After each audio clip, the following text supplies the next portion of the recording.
Hello guys, welcome to our channel. నేను ఈరోజు పచ్చిమిర్చి అండ్ టమాటా చట్నీ ఎలా చేసుకోవాలో చూపిస్తాను.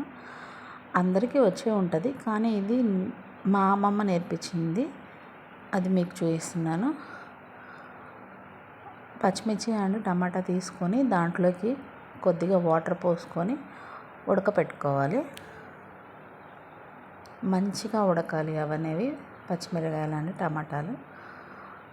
లో ఫ్లేమ్ ఆర్ హై ఫ్లేమ్ ఎలాగైనా పెట్టుకొని మంచిగా కుక్ చేసుకోవాలి.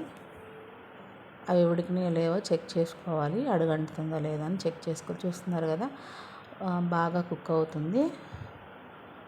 మంచిగా ఉడకాలి, బాగా మెత్తగా ఉడకాలి.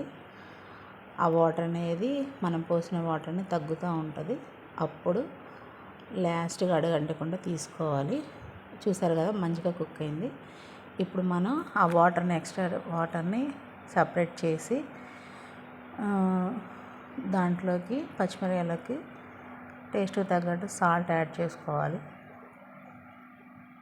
యాడ్ చేసుకొని మెత్తగా మెతుక్కోవాలి.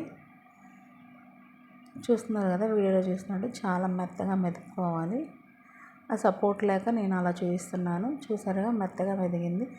ఇది మరీ మెత్తగా కాకుండా కొంచెం తొక్కులతో అలా ఉంటేనే ఈ చట్నీ అనేది చాలా టేస్ట్ ఉంటుంది.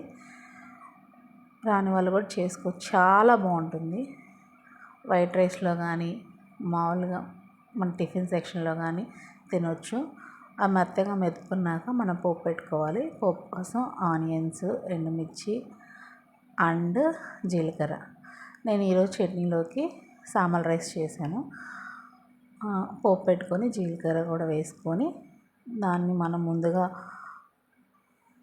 మెదుపుకొని పక్కన పెట్టుకున్న చట్నీని తాలింపు వేసుకోవాలి. ఒక 10 minutes or 15 minutes అనేది ఉంచితే బాగా ఉడికిపోతుంది చట్నీ. చాలా బాగుంటుంది టేస్టీగా. ఈ వీడియో నచ్చితే లైక్ చేయండి, షేర్ చేయండి, సబ్స్క్రైబ్ చేసుకోవడం మర్చిపోవద్దు గైస్. Thank you all.